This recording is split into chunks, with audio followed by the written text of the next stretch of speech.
This podcast is part of the Batman Universe Podcast Network, hosted by the BatmanUniverse.net. Check out everything related to Batman and the entire Bat family at the BatmanUniverse.net, including news and original content related to comics, movies, television, merchandise, video games, and more. Also, check out some of the other unique podcasts that TBU has to offer. Consider supporting this podcast by becoming a patron on Patreon. Even $1 can go a long way in supporting this content that you enjoy.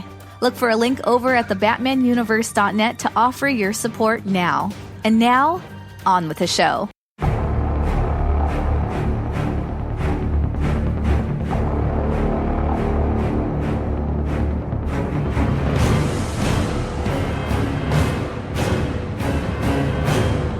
Greetings, Gothamites. Layne here. Welcome to episode 12 of Batman Books, The Dark Knight in Prose, where the only pictures are those formed in the imagination.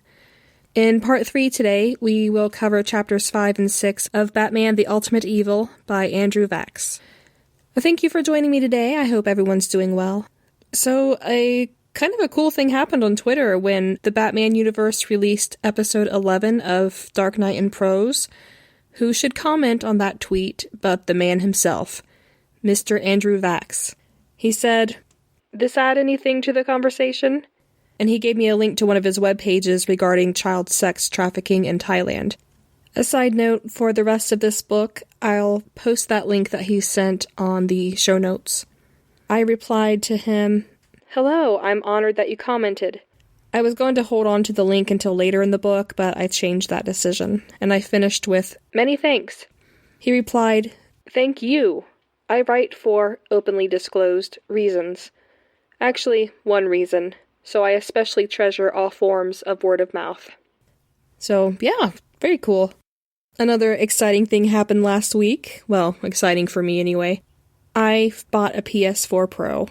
The original plan was to wait until my birthday in August, but some sort of switch was flipped in my brain, and I decided I needed one ASAP. A local gaming shop had a used one, thankfully, so I got a little bit of a discount.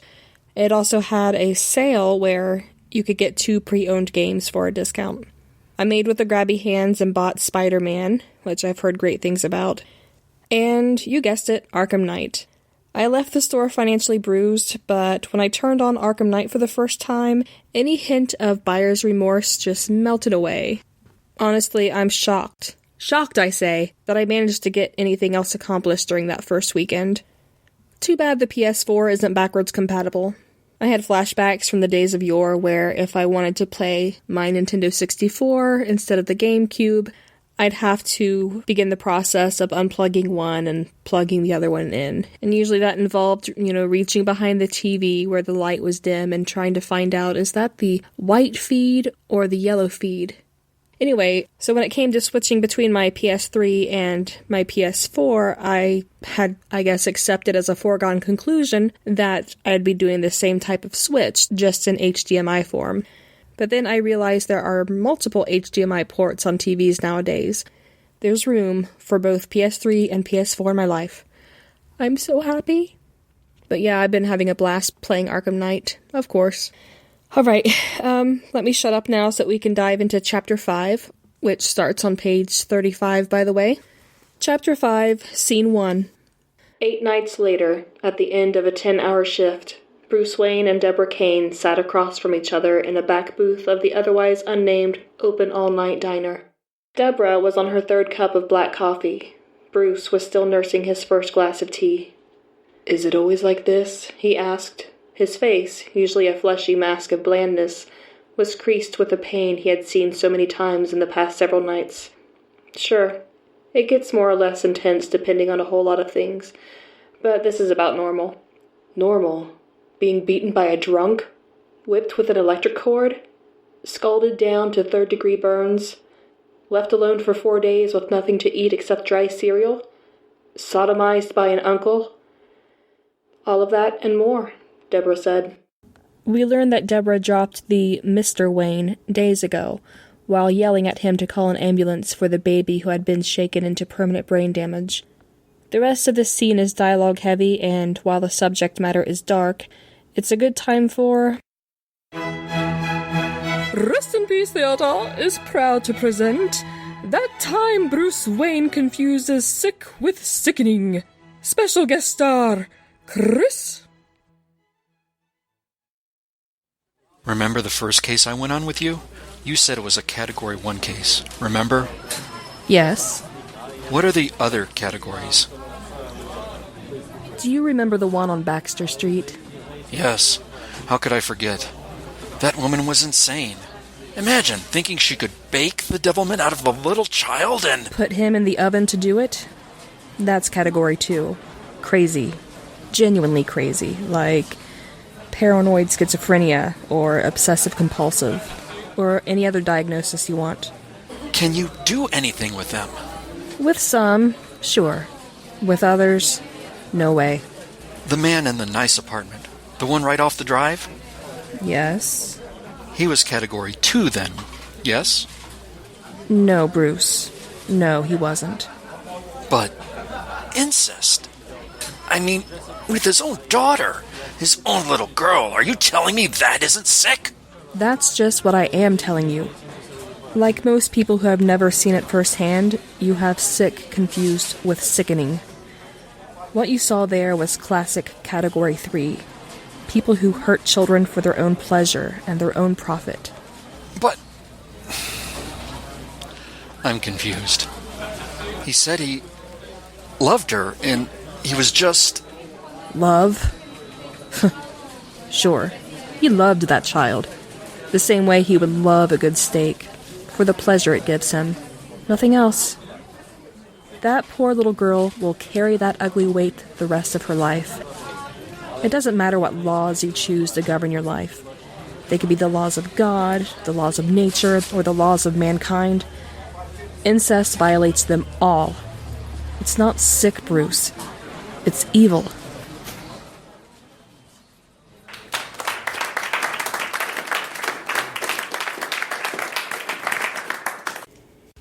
With that, Deborah abruptly rises from the table and leaves. Bruce pays the check and joins her outside. By now, her face is composed. She apologizes, but says she can't talk about that subject anymore tonight. Bruce asks if he can come along again. Again, this surprises Deborah, but she nods her assent. They get into the car and head back toward the CPS agency. My notes? I have pre-recorded where I kind of introduce you, but do you want to go ahead and do it in your own words? Introduce yourself and tell us where people can find you? Well, thank you very much, Layne. You can find me on Twitter at BTO on Batbooks. I can be heard on the Chris's Cornucopia of Curiosity segment on the Batgirl to Oracle podcast, hosted by the knowledgeable Stella. That's where I'm reviewing the title Batman Adventures, a comic book based on the 90s animated TV series, and everybody's favorite segment within a segment, Night Watch, where I review the current Nightwing title from a shipper's perspective. And I also advise of any shipper alerts. New episodes drop every month.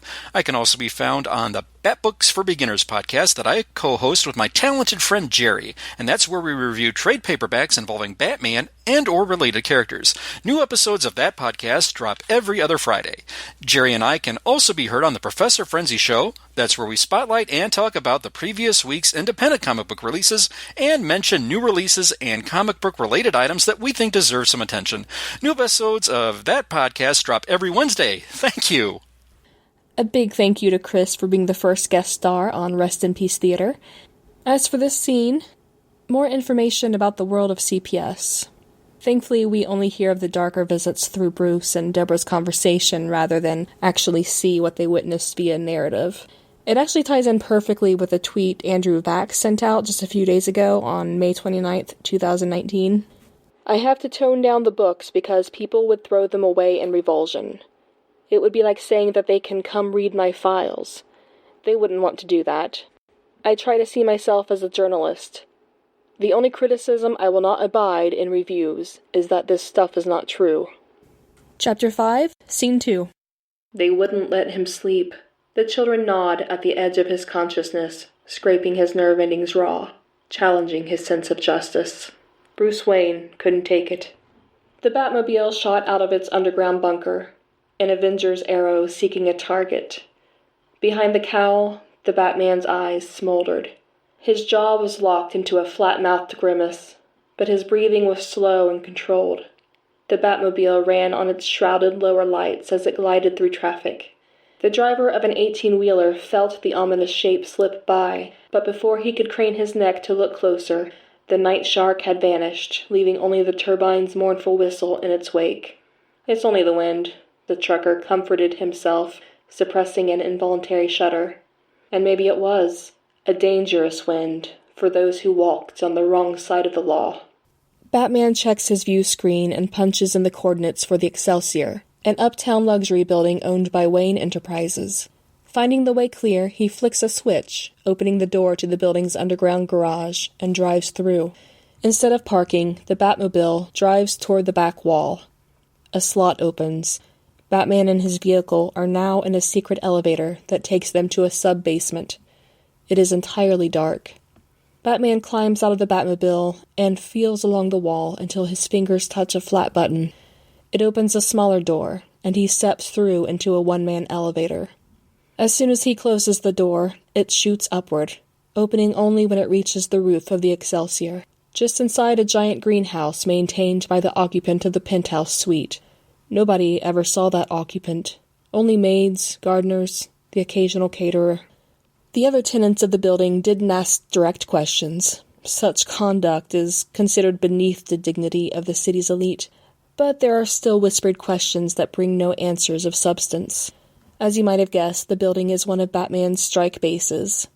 The Batmobile could appear or disappear. The rooftop gives him plenty of access to the city. If he is injured, there is a full complement of medical and surgical supplies, as well as a panic button that would bring Alfred on the run. Now, it is time to hunt. My notes? The scene basically just sets up the existence of the penthouse strike base. I'm assuming he could have done all this research in the Batcave, so maybe something important will happen in the penthouse later. I made a note from the beginning of the chapter when he talks of the nerve endings being scraped raw, and that Bruce Wayne couldn't take it. Bruce Wayne can't take it, so he becomes Batman, someone who can take it and try to do something about it. I'm not sure if that was intentional or not, but if so, it's a nice subtle nod toward the two very different halves of our favorite Gothamite. Or maybe I'm reaching. Yeah, that's possible too. I also love the part of the truck driver really only feeling the Batmobile slip by, but it's so fast and so camouflaged in darkness that the driver thinks it must have just been the wind. I absolutely love that little detail. And it's sort of how the tenants of the Excelsior can feel that there's something off about the penthouse, but they can't quite figure out what it is. There was even a mention of the place being haunted by ghosts. The idea of a one-man elevator is a bit claustrophobic to me, and I'm not someone who considers myself very claustrophobic. My brain went straight to, but what if there's a malfunction? He'd be stuck there forever. But it's Batman. Not only does he have a comm link with Alfred at all times, but he'd probably easily get through the top of the elevator car and then make his way onward from there, either using a grappling hook or just kind of shimmying up the walls. He can get out of there, it's fine. Me, on the other hand, I'd probably be found decades later by a geocacher. Chapter 5, Scene 3. The apartment was right off Gotham Drive, just inside the diamond spine of the great city. The Batman watched from one rooftop away, watched the light go off as the apartment dropped into darkness. Something he didn't understand pulled him magnetically to that spot. He knew who lived there. The incest offender who told Deborah Kane how much he loved his little girl. But what was he doing? A tiny red dot popped into view. The Batman narrowed his gaze across the gap. Yes, a cigarette. The child's father was out on his balcony, looking down at the city, enjoying a last smoke before going to bed. Going to bed with...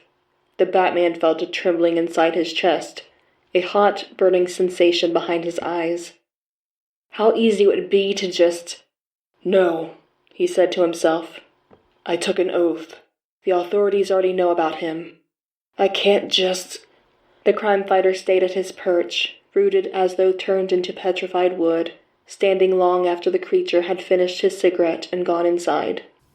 After the man disappears into the apartment, Batman again whispers aloud, It's not enough. 20 minutes later, he takes out his frustration on a burglar, who was just making his way out of an apartment window with a bag of loot over his shoulder. Batman tells him, "Drop it." The burglar mutters, "I'm not going back to prison," and pulls a pistol from his coat. That, of course, is not a good idea. Batman knocks the gun from the burglar's hand. The burglar dives for it, misses, begins to fall. Batman instantly dives forward, sliding on his stomach, grabbing for the burglar's foot as he disappears over the edge. Batman's slide takes his upper body past the edge of the roof, but he's too late. The falling man screams, his last words a curse. The Batman pulls himself back to the roof and feels, deep in his soul, a tremor that is new to him. He doesn't like the feeling. My notes? You can almost feel how badly Batman wants to destroy the man with a cigarette. But he manages to walk away.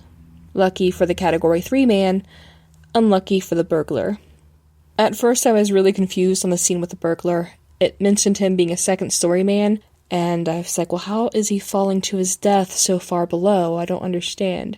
And then I had an inspiration, and I did an internet search for the term second-story man. And apparently a second-story man is a burglar who enters through upper-story windows, not necessarily just the second story. So who knows how high they are up on the roof. Second-story man, I learned something new. Fun facts for Chapter 5. The advantages of having a turbine engine include 1. A very high power-to-weight ratio compared to reciprocating engines. 2. A smooth rotation of the main shaft produces far less vibration than a reciprocating engine. Disadvantages. Less efficient than reciprocating engines at idle speed. The Batmobile doesn't idle. That does it for Chapter 5. We'll take our promo break here, and when we come back, we'll start Chapter 6. Stay tuned. Hello everyone, this is Pax, and I'm your host for I Read Movies, the podcast all about movie novelizations. Every month I read a classic movie or TV novelization and get on here and discuss it with you. I talk about who wrote it, I talk about when it came out, I run down all the changes, additions, and oddities featured in the book compared to the movie or TV show that is novelized. I've covered such classic novelizations as the original Indiana Jones trilogy, Back to the Future, Gremlins, The Lost Boys, Predator, Jaws the Revenge, and Lethal Weapon. Do you want to know about the nuclear bomb strike in Back to the Future? Or how about all the voodoo in Jaws the Revenge, or the mini cannonball run that happens in Lethal Weapon? I talk about all these things each month on the I Read Movies podcast. I read these books so you don't have to. Get it on Apple Podcasts, Stitcher, and Google.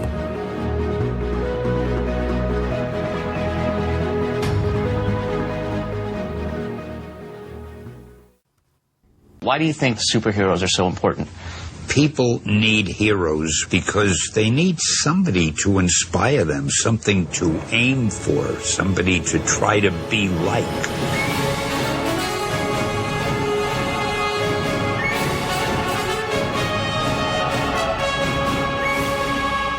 One is the man of tomorrow, with powers and abilities far beyond those of mortal men.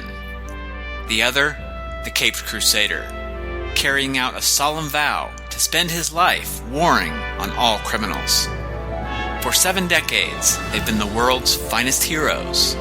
They've teamed on radio, comics, newspapers, animation, and more.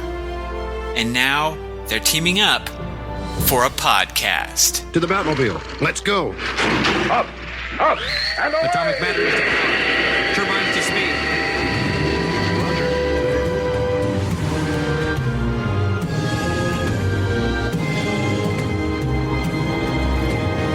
Superman and Batman celebrates more than 70 years of the world's finest team, with randomly chosen stories featuring the Man of Steel and the Dark Knight.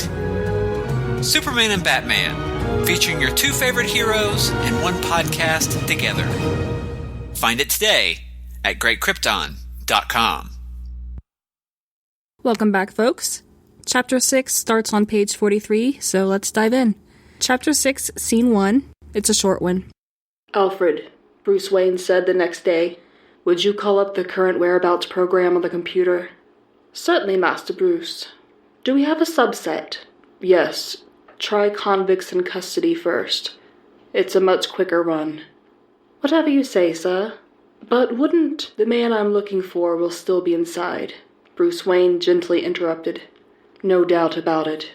May I ask who? The middleman. I'm sure you're correct, Master Bruce. Let me run a check, and I'll be back to you with a printout in just a short time. Thanks, Alfred. Not at all, the faithful Alfred replied, his face a study in serenity, a face that effectively hid a growing sense of unease about the man who only came alive as the Batman. My notes? Alfred, what would we do without you? I mean, seriously, he can run all of the computer systems Bruce throws at him, he can remotely fly the Batwing, he presses suits immaculately, takes all of Bruce's calls and sets up all the appointments, administers first aid when Bruce is injured, and I bet he can make a grilled cheese sandwich with tomato soup. Alfred, what can't you do?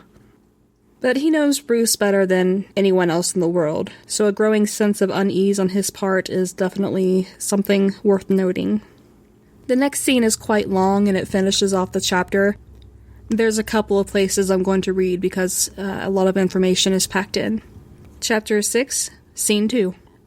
Hellgate Prison was a little more than a 2-hour drive from the modern glitter of Gotham. In appearance, however, it was light years away. Resting in a natural valley surrounded by gently rolling hills, it resembled nothing so much as a giant meteor that had slammed into the earth with sufficient force to create a depression. Restricted only to those criminals considered extremely dangerous, or an escape risk, Hellgate was the garbage can of the criminal justice system, a max institution without pretense.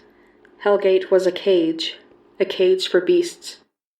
At ground level, a visitor would see only the huge ornamental iron gate that originally gave the prison its name. As if to emphasize that this was the only way out of the huge, glowering prison, the gate was set between massive stone walls, 4 feet thick and 20 feet high. The walls dominated the eye and symbolized the reality. Those inside were shut away from society as completely as any exile. From his vantage point atop one of the surrounding hills, Batman peers inside with a scope that he sets to night vision. On wide angle, the scope shows the coils of razor wire on top of the walls. There are guard towers with sharpshooters. At the outer base of the walls is an artificial moat filled with specially trained canine units. There has not been a successful escape from Hellgate Prison in 20 years, though almost 300 attempts have been made.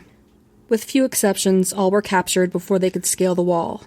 The exceptions were taken down by the sharpshooters. During Batman's life dedicated to crime fighting, he learned that even if surveillance, mastery of the underworld slang, and network on informants were used to their fullest, one final step was needed to have a sufficient tactical edge, the ability to think like a criminal. It was that ability, more than any other, which made the Batman the most convincing and successful undercover operative ever known to penetrate the underworld. In his mind, Batman became a criminal, thinking as a desperate convict, looking through a convict's eyes. I can't get over that wall, even if I could get past the gun towers. Even if I could get through the razor wire, the dogs would eat me alive. How would he get out? Bribery? Corruption? Blackmail? Possible, but not a sure thing. Parole?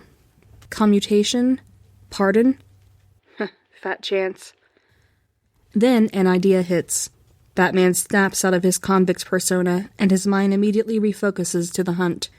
He taps buttons in the Batmobile, and a message appears at the bottom right of the screen. Probe sonar engagement in progress. Please wait. A panel opens at the rear of the Batmobile. From it, a tiny black tube launches into the night, where it pops open flexible metallic wings. It glides toward the prison. Triangulation in progress. Please wait. On the screen, an image of the prison appears. 3 dots on the grid represent the 3 probes. After Batman carefully makes some adjustments using a joystick, the message on screen shows, Triangulation in place. Select dimension. A series of computer commands soon show a diagram of the prison in profile. The 3 sonar probes converge to show him an ultrasound image of the ground below. His suspicion is confirmed. A deep tunnel runs beneath Hellgate Prison, beginning somewhere in the hospital wing, running parallel to the prison, and then veering left, heading for the back wall. Batman determines the tunnel to be only 12 feet short of the wall. Estimate: time needed to complete tunnel, 600 to 1900 man-hours. depending on variables such as weather conditions, implements used, and the individual strengths of the diggers. Batman muses that no matter how many prisoners are in on the tunnel plot, only 1 or 2 can dig at any one time. Potential escapees will be waiting for a long time for the tunnel to be finished, but Hellgate is anything but short on time. He brings up information on Sylvester Sistrick, aka the Middleman. Penal law offenses: criminal solicitation, conspiracy, criminal facilitation, theft, forgery, fraud, gambling offenses, prostitution offenses, disposal of stolen property, money laundering. Open prostitution offenses. One Martin Despain, a known pimp with 5 prior felony convictions, obtained a license to operate a fitness gym. In fact, the premises were used as a massage parlor. Most of the information furnished on the license application was fictitious. Sistrick arranged a meeting between Despain and Charles Montaigne, an employee of Gotham Licensing Board. Despain bribed Montaigne. The license was granted. It was later discovered that Sistrick was paid $20,000 by Despain to set up the meeting, and also $3,000 by Montaigne as his broker's commission. Personal contact with prostitution offenses? None. Note, subject has no personal contact with any crime, hence his AKA, the Middleman. Sentence serving? Individual or cumulative? Total. Total, all crimes, all counts, 1,588 years. Actual time to parole eligibility? 7 years, 4 months, 11 days. The Batman examined and re-examined the data. One more question for the computer. Location, narrowcast. Hellgate Prison, Wing Number 5, Tier Number 3, Cell Number 1. Batman brings up the location on the screen, then commands the probe to switch to thermal video. He sees the prisoner lying in his bunk, and the computer confirms that he is in REM sleep. Alert! Additional data available. Request? Yes. Perry Trauma Scale available. Run? Yes. The Batman's eyes were riveted to the screen. The Perry Trauma Scale was named for Dr. B.D. Perry, shortlisted for next year's International Contribution to Humanity Award for his groundbreaking research into the biochemistry of trauma. Dr. Perry's thesis was that deeply traumatized children process information differently than those not so afflicted. One example is the startle reaction familiar to every social worker. The child who cringes when a hand is raised to wave hello is a child who has learned a raised hand means a blow. Sometimes that learning is buried so deeply that no amount of contrary information will change the reaction to the same stimuli. Perry's work was still in progress, but his trauma scale, which measured past trauma recorded, was now used in all child abuse screenings. As the trauma scale ranking is obtained by reading brainwave patterns while a subject is in a sleep state, much of the wind had gone out of the sails of the false allegations movement. The new program had just been installed into the Bat computer, and the Batman was eager to test it.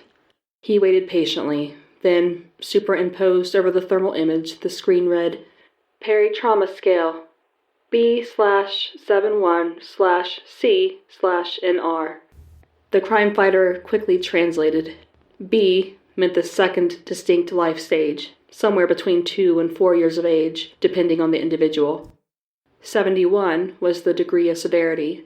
C indicated chronic, as opposed to episodic. And NR stood for not repressed. Something had happened to the Middleman when he was a young child. Something deeply traumatic. And whatever it was still on his mind.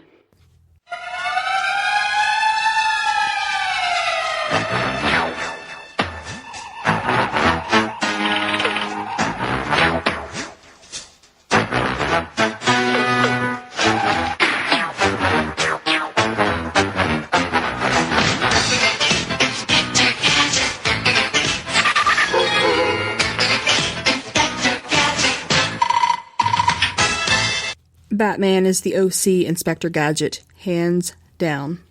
I was surprised at how far outside city limits Vachss places Hellgate/Blackgate Prison. The security of that place is rather daunting. And because it's described as the trash can of, the worst of the criminals, my guess is distance from the city is ideal to keep them away from other citizens. I think in pretty much any other comic or movie or game or whatever of Batman, Blackgate Prison is within city limits, is it not? Or at least very close to it. And I did a quick search online to see if Blackgate was known as Hellgate anywhere else. Upon a cursory search, it just mentioned that Andrew Vachss used the name Hellgate for this book. It's also really cool seeing Batman switch his way of thinking to that of a criminal. He'd make an excellent profiler. Well, except for the fact that he doesn't need the job, nor would he be good at following rules, and he might not work well with superiors. And why use a government vehicle when he has the Batmobile? Okay, on second thought, he'd make a terrible profiler, but he makes an excellent vigilante.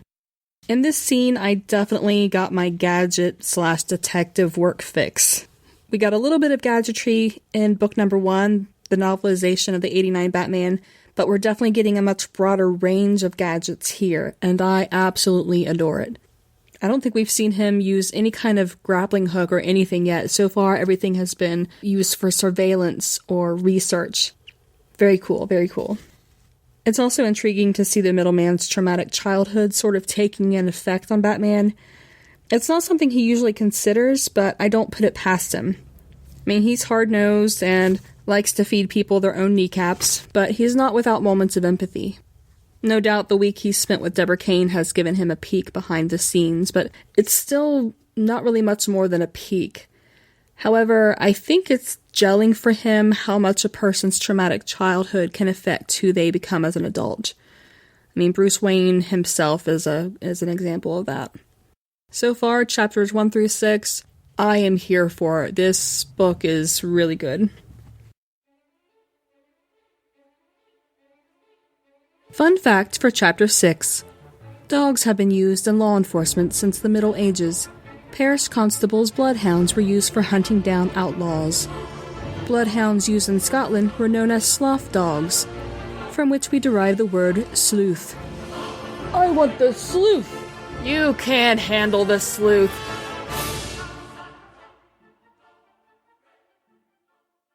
That does it for Chapter 5 and Chapter 6 of Batman, The Ultimate Evil. Next time, we'll cover Chapter 7 and 8. And a huge thank you to Chris for being the first guest star on RestInPiece Theater. That was a blast. As always, you can contact me on Twitter at BatmanBooks_DKP or on Gmail at darkknightprose@gmail.com. Until next time, Gothamites, happy reading! Batman is copyrighted to DC Comics and was created by Bob Kane and Bill Finger.